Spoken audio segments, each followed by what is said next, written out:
Yes, people, Manscaped is back, but this time it's not for below the belt grooming. Manscaped brings to you the Beard Hedger, the best product on the market when it comes to beard trimmers. The Beard Hedger is unique due to its number of gradient settings. As someone who's purchased this, I won't turn to any other beard trimmer. Check it out for yourself at manscaped.com. And don't forget to use code FTM20 to get 20% off of this product. Yes, people, good morning. Hope you are all well. Big up to all of you for being here so bright and so early. Big up to all of you that joined us last night on the Arsenal Roundabout show, where myself, Kenny Ken, Northside Albert, and Alex from Fordham on Football were talking all things Arsenal transfers. Trust me, it is starting to hot up. But as far as Arsenal are concerned, it's a little bit slow. And I don't think that surprises many people, if I'm honest with you. Arsenal like to take their time. Endo has told us to be patient, be excited. I think his friend Josh has been speaking to him. He certainly says that Arsenal fans will be happy by the time the window shuts in what will be 17 days. So we have 17 days to buy a few players and sell a few players. And since it takes us 3 weeks to get, more than 3 weeks to get one player, doesn't sound very good, does it? So let's see what happens. It's going to be rush. Lots of work to do. Like us, we've got lots of work to do and lots of talking to do this morning. We're going to be talking about Frankie de Jong. We're going to be talking about Toney. We're going to be talking about Merino, Eddie Nketiah, and Aaron Ramsdale, and why they may be on the moves in and out at Arsenal. Big ups to everybody that's here. Please make sure you hit the like button. Please make sure you hit subscribe. We are literally only a few away from hitting 23k. So please help us with that by hitting the subscribe button. There is literally about 70 of you that need to hit the subscribe button. It might not even be that many. It might be towards 50 or 60. I need to check properly, but we will definitely get there, people. 30k is the next target. So please hit subscribe. It's absolutely free to do. It will take you 2 seconds and it helps the channel massively. That like and subscribe button really is so important. And it's free. So please show your appreciation by liking and subscribing this show to tell me that you are happy with the content and that you like it. It's great. It's the best way for you to show your appreciation.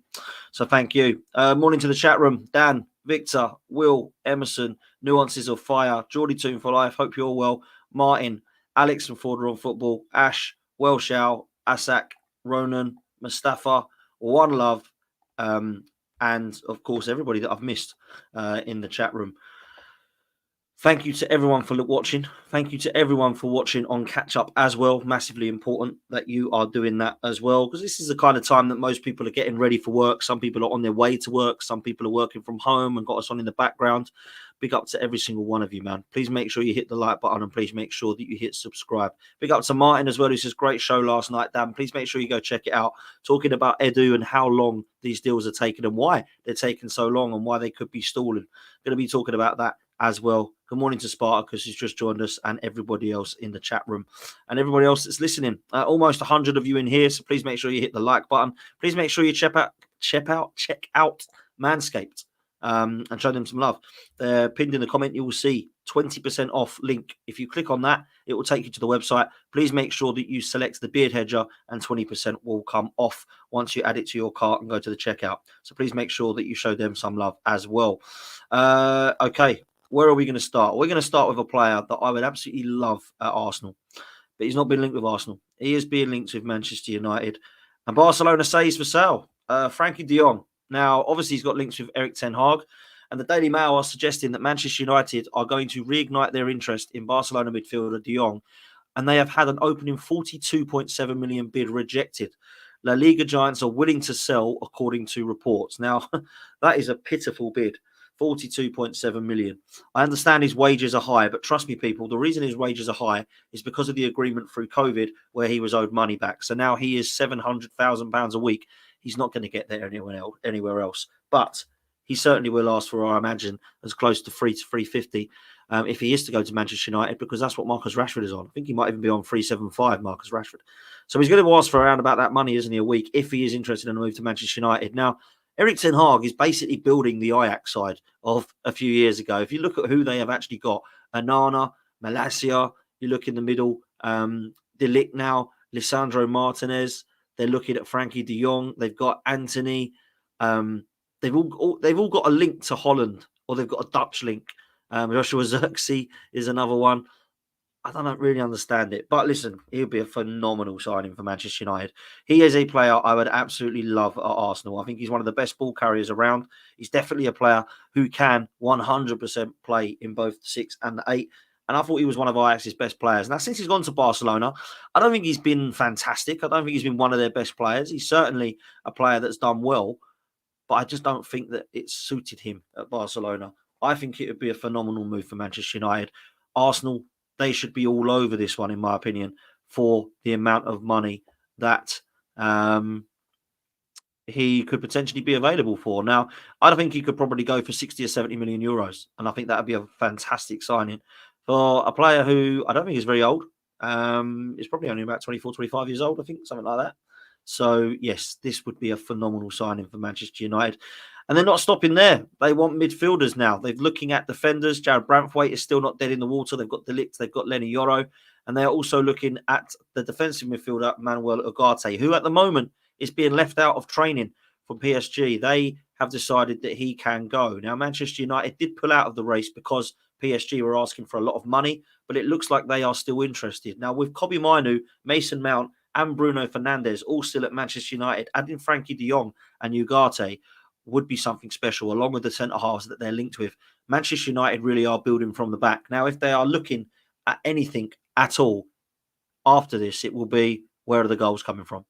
Because Marcus Rashford is hot and cold. Sancho looks on his way out. Anthony isn't really the player they want to be kept there. Garnacho can score a few goals. Lots of pressure on Zirkzee. And, of course, what's his name? Højlund. Are they going to get the goals? That's what I'm looking at as far as Manchester United are concerned. But Manuel Ugarte is certainly a player that they are looking at, as well as Frankie de Jong, probably, as well as both of them. But they were linked yesterday as well, green-lighted, ahead of AC Milan, apparently, with Yousef Fana. Now, why has this guy not gone yet? Something dodgy is going on here. This should be an easy deal to do. From Monaco, who have said he can go with 1 year left on his contract. They don't want much money, between 20 and 25 million. The perfect box-to-box midfielder, I've described him as. Somebody who is athletic, somebody who has aerial ability, someone who's good offensively and defensively, a good ball carrier, someone who goes forwards and backwards, has a good engine. This is perfect. Manchester United interested, AC Milan interested. Why, oh why, are Arsenal not interested? These are players that are available that would fit into Arsenal. Frankie de Jong, definitely Fofana. We've obviously spoken previously about Merino, which we're going to touch on soon. Deals just not getting done quickly, and I imagined that these ones would be easy to get done because they're not a lot of money. So let's see what happens. One player who's definitely out of Manchester United, though, and has signed for West Ham United is Aaron Wan-Bissaka. Perfect for West Ham as far as the fans are concerned. Brilliant one-on-one defending. Doesn't offer much else going forward, in my opinion, though. And that's when West Ham may have a stumbling block. I think this is a good signing for them, though. However, for £15 million, this is a really good bit of business. He's not that old, actually, Wan-Bissaka. I don't think he's older than 26. So it's not like that they're buying someone who's, washed or in the decline as a footballer. So this is definitely a signing which West Ham will be happy with. And I think Manchester United all round will be happy with as well, because he's not really ever settled there. They've lost a hell of a lot of money out of him. £50 million they paid Palace for him. A hell of a lot of money. And he never really looked good enough, in my opinion, for Manchester United. So what can he do at West Ham?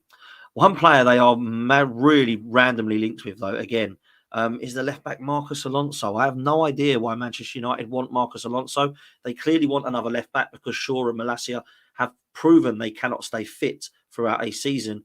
33-year-old free agent Marcus Alonso is the left-back they are looking at. They're also looking at Ben Chilwell at Chelsea.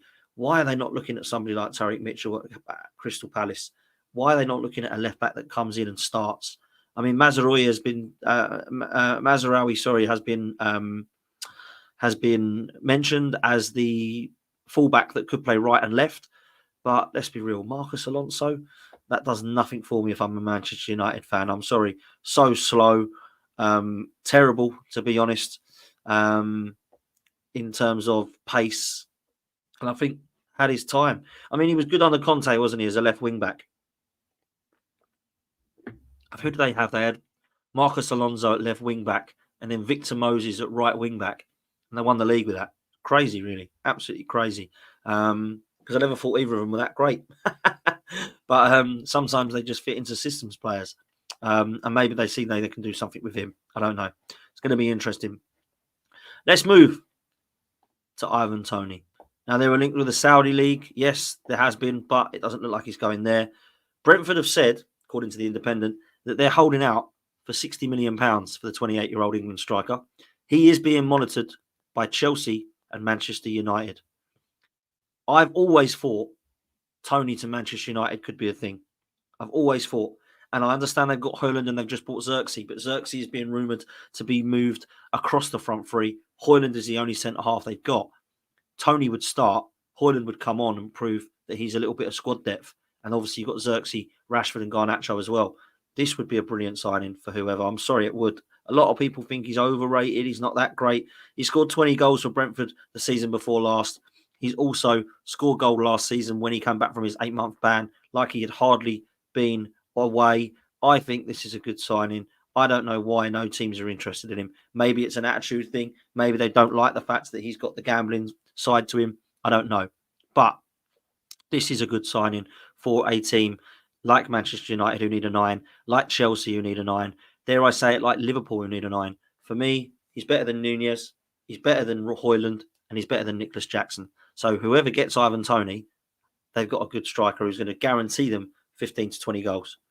And that could be absolutely vital when going for a Champions League place. So watch what happens here. He is going to go somewhere. I don't think he's going to stay. I think he's going to go somewhere. And if it's going to cost 60 million and Solanke was 65, then probably Brentford have said, well, we're going to sell him for 40 or 50, but Solanke's gone for 65. Cheers, Tottenham. We'll put it up a bit more now. Toney can go for 60. Listen, I think they'd accept it between 50 and 55, or definitely between 50 and 60. And I think it's a deal that a team should 100% get done. I really do. That's the way I see it. I honestly believe he is a top talent. And I think he'd be a good signing for a lot of clubs. So let's see what happens with Toney. Maybe if Osimhen doesn't go to Chelsea, maybe Toney is the guy that goes to Chelsea. And absolutely, Chelsea should be going for him. Chelsea need players that are ready now. More Pedro Neto signings would allow me to respect Chelsea a hell of a lot more. That's the way I see it. Let's talk about Chelsea and this guy, N'Golo Kante. There are rumours that he is definitely wanted. But Al Ittihad do not want to sell Kante. He's only 33, so it's not like he's 36, 37 now and he's washed. There has been links with West Ham and Atletico Madrid, according to Fabrizio Romano. They both want N'Golo Kante. Now, Atletico Madrid are interested in him because the Conor Gallagher situation at the moment is an absolute mess. He is basically sitting in London going, what's happening? Can anyone tell me? Trevor Chalobah's sitting next to him going, what are we actually supposed to be doing here? Chelsea have proper mugged them two off, man. It's absolutely crazy. I'm all for selling players, but this is like the equivalent of us with Eddie and Reece Nelson going, yeah, off you go. Don't train with us. We think you're a disgrace. Go and sit on that bench and don't ever run around again near us.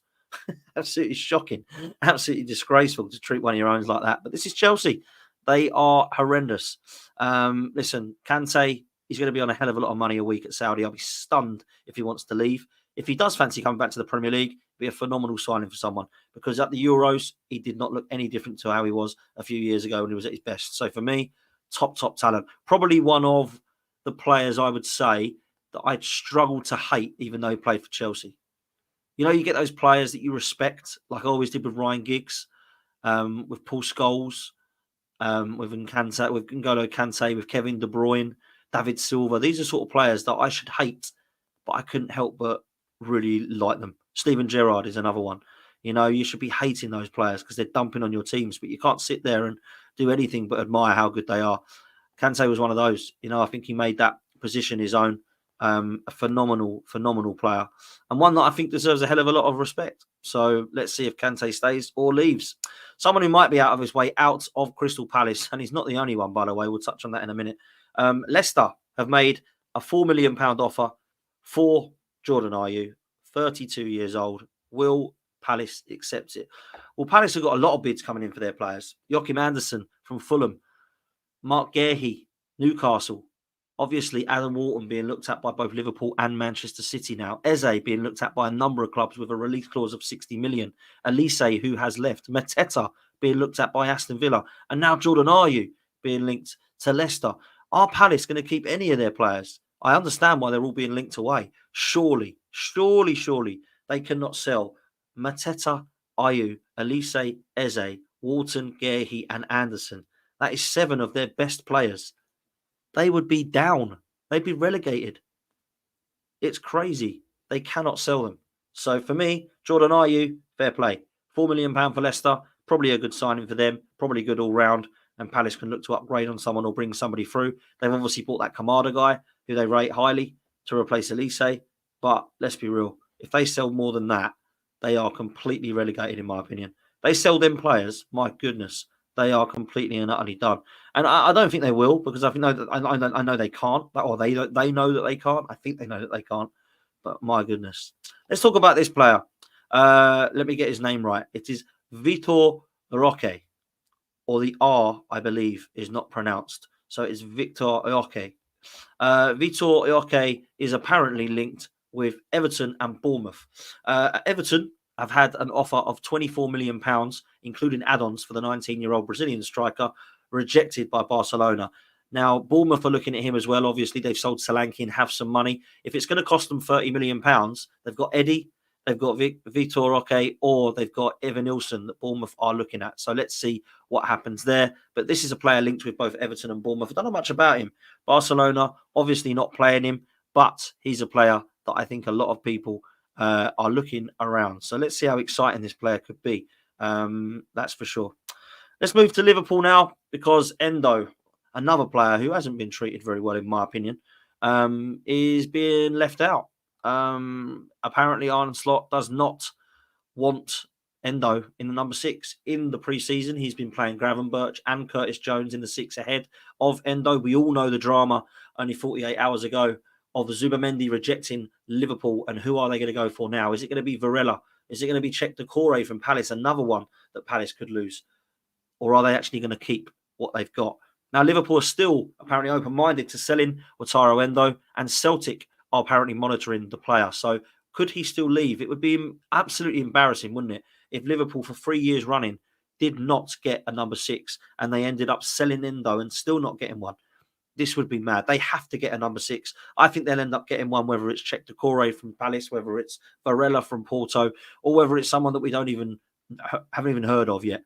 For me, to not get Tchouameni, then not get Bellingham, to then not get Caicedo, to then not get Lavia, to then not get Zubamendi, what is happening there? That's been a complete and utter letdown by the board. And, you know, Edwards has come back in now at Liverpool, who apparently is the genius. What is happening at Liverpool? Liverpool's board have a lot to answer for, in my opinion. Not just because of this number 6 malarkey, but how have they let Trent run down his contract for a year?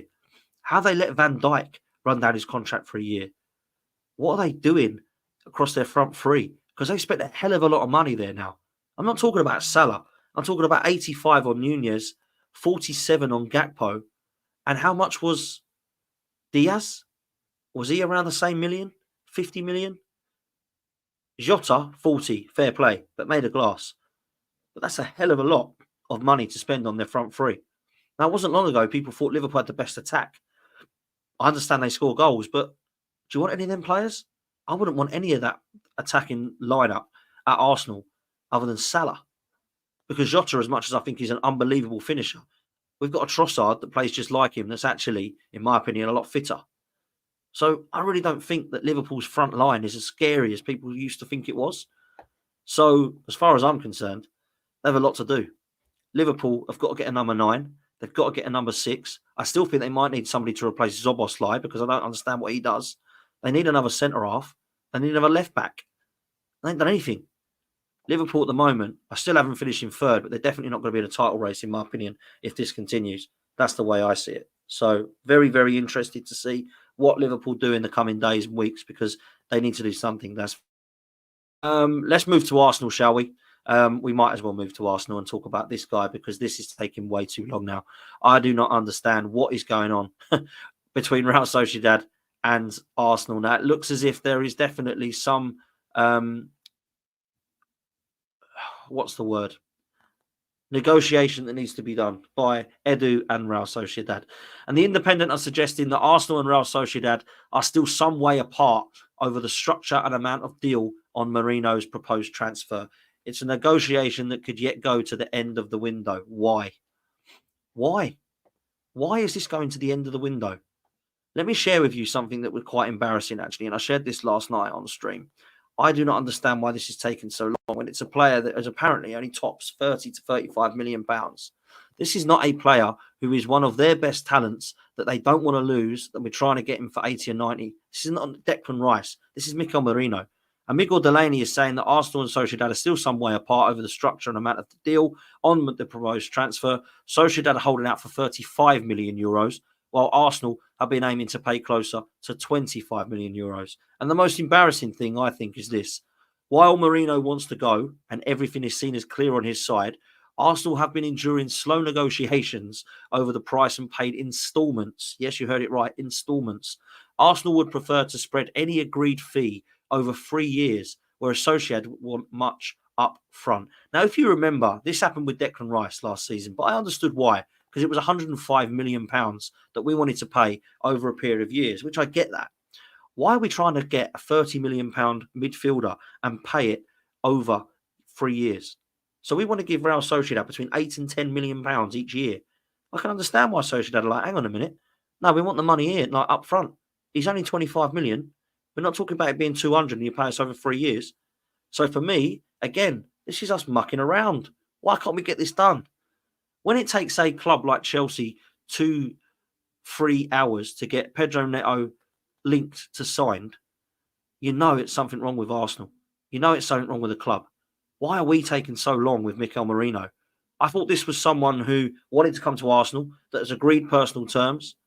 What's going on? What's happening? And people that think it's PSR, don't give me PSR. Not with Arsenal. Not with Arsenal. We've just got into the Champions League. We've been title racing challenging for 2 years. We've cleared all our wage structure because it was an absolute mess with the Ozils, Aubameyangs, Kolasinac's, Mustafis of this world that were on unbelievable wages. What? Because we spent 100 million on Rice, that's it. Can't afford for 2 years now. A load of absolute waffle. People that are actually believing that. Come on. Come on. Spurs spent 60 million on Richarlison. They've just gone and spent another 65 on Solanke. Chelsea have just spent 55 on Pedro Neto and have bought another 9 players on top of that. And you're telling me that Arsenal ain't got any money? What a load of rubbish. And I'll ask the Cronkies what's going on if we ain't got any money. Because the process ain't working. The project is flawed. Arsenal need to sprinkle world-class players now because they're in phase 5. That's what I was told. Why are we skint? What's happening here? Like, let's just be real. It is absolutely not Arsenal are skint. Arsenal are trying to muck around to save a few pennies. That's what it looks like to me. The Calafiori one, I thought that originally, but you know what? I can kind of get behind the fact that it's going to take a bit longer when Roma are owed a fee and Basel are owed a fee. But this Mikel Merino one, how much do you want? 30 million. Oh, okay, we'll give you 20. No, we want 28. Okay, we'll give you 23. Now, and it goes into the middle around about 25 plus something. Surely that's how it gets done. But we're saying, well, we want to pay it over 3 years. Well, actually, we want this amount up front. Well, we're not willing to give you that. We're willing to give you 8 million now, 10 million then, another 8 million on top of that. Absolute mess. What is going on, man? Honestly, just get this deal done. We would need to move on. Why not get this guy involved? We got Wolves at the weekend. I need to get this guy settled. I need to get this guy gelled. And if he's coming in as a starter, he ain't going to start for a few weeks, is he? So we need to get this guy in. So, yeah, man, let's get Merino done. Crazy that it's taken this long. I do not understand why it's taken this long. If Merino cannot get done, I said it earlier, man, go get this guy. He is apparently available. Please, please, please go and get Frankie de Jong. He is the one that I wanted. Imagine a midfield of Declan Rice, Frankie de Jong, and Martin Odegaard. Merino as well, if you want, bring him in. Honestly, this would be a phenomenal signing and one that I think if Manchester United or Arsenal get will definitely give them an absolute head start and a push and advantage to where they want to be, which of course is Champions League football for Manchester United and title winners for Arsenal. That's the way I see it. I honestly do think it is that good of a signing. So yeah, go for Frankie de Jong as well as, or if you can't get Mikel Merino, Come on, Arsenal. Let's talk about Eddie Nketiah, because at the moment it doesn't look like he's on the move anywhere. He's definitely not going to France. Marseille have pulled out and they want Wahi from Lens. So for me, Eddie Nketiah at the moment is an Arsenal player until somebody else comes in. Now, Bournemouth are deciding what to do. They have got £65 million in the bank now from Dominic Solanke, and he would be £30 million. They are looking at Evan Nilsson as well as Victor Oke, who I spoke earlier about Everton being interested in. They've got to decide what centre forward they go for. Do they want Victor Oke? Do they want Evan Nilsson? Or do they want Eddie Nketiah? Is Eddie Nketiah going to replace the goals of Solanke? No. Eddie Nketiah's got 19 Premier League goals for Arsenal. Solanke got 19 Premier League goals just last season. So he's not going to replace the goals of Dominic Solanke. But Eddie Nketiah could get him 10, 15 goals. He's definitely a striker that can score in the Premier League. He's proven that. He's just not going to get you a lot. So is he the better option out of those three? Proven out of those three. That's the advantage they have got. They are genuinely interested in him. It is going to take a bid of £30 million for Arsenal to consider selling Eddie Nketiah. If we end up keeping Eddie Nketiah, wow, trust me, it would be a bit of bad news and it would look very, very bad on the club. But Eddie Nketiah, open to a move. Of course, Reece Nelson also open to a move, but no interest shown with him as of yet. But let's see what happens. There's still time. Let's move to Aaron Ramsdale, shall we? Because apparently he is a goalkeeper who is another player who could be on his way out. Apparently it is Ajax who are interested in him. Now, I don't know how true this one is. I don't know if this is something that could be on the cards. Certainly Aaron Ramsdale is a player that I think would be open to a move from Arsenal. Now, listen, I said this last night and I'll say it again. There's only one way. Well, there's a couple of ways, actually, that Aaron Ramsdale leaves the club. Otherwise, he stays. £30 million offer comes in, he goes. A loan with an obligation of £30 million offer comes in, he goes. Otherwise, he stays. None of this loan, try before you buy. None of this, go on then, have him for 15 million. We keep him. We keep him. If nobody wants to pay what he's worth, we keep him. Because he is a player that's contracted and that, in my opinion, is not unhappy at Arsenal. He might be unhappy with first-team football, but he is not unhappy at the club. He's not going to throw his toys out the pram. But I honestly believe he will go somewhere this summer. And good luck to him afterwards. I hope he has a good career. I hope he goes and does well. But if he does leave, who do Arsenal go and get in? Are they going to go and get a number one, or are they going to keep Raya as number one? Well, I think it's going to be the latter. It looks like David Raya will be number one, and we will get in a backup. And that backup looks to be the Espanyol goalkeeper, Juan Garcia.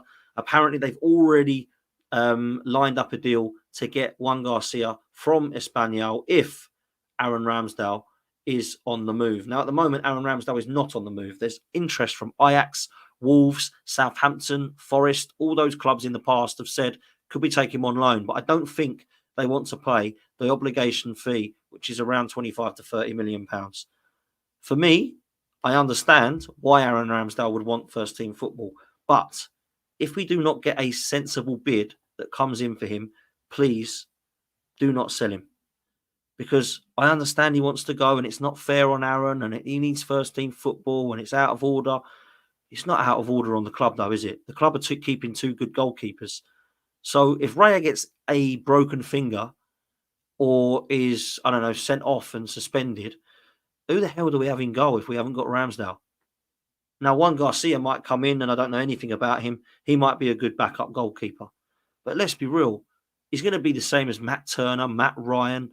He's going to be another backup, isn't he? We're not actually strengthening that position.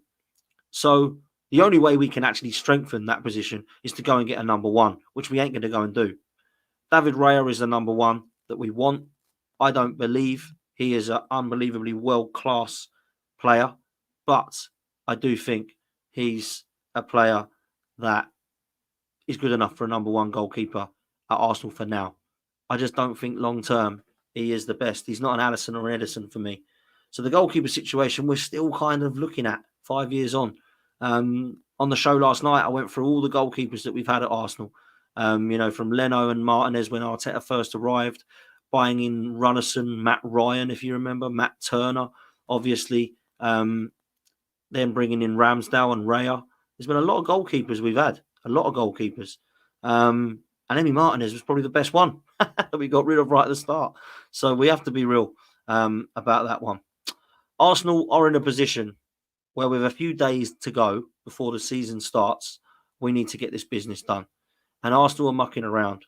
Arsenal can't be afforded to muck around because this is a serious season. Now, I understand we've got to do outgoings. I understand Kivior might want to leave. I understand Toney might want to leave. I understand Ramsdale might want to leave. And that's on top of Nelson and Eddie. So that's 5 players we've got to get rid of in 17 days. And there's 3 players we need to bring in, which is a midfielder, which looks like it will be Merino, a winger and an attacker.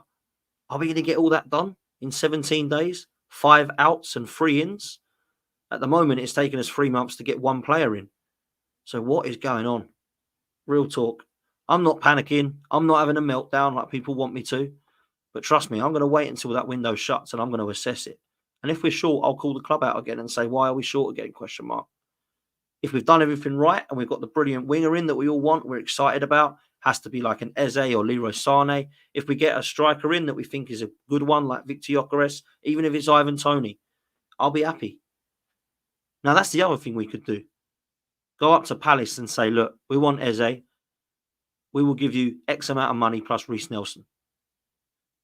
Go up to Brentford and say, we would like Ivan Toney. We'll give you X amount of money plus Eddie Nketiah. We could do that. We could do that. Maybe we could use Ramsdale to one of those clubs that will want one of those players. If we can't get money for these players, then let's go and look if we can do some swap deals. We've got to try, man. We've got to try. Because at the moment, the window is coming to a close and we're still short. We're still short. So let's see where we go in the coming days. And that's that. And that's that.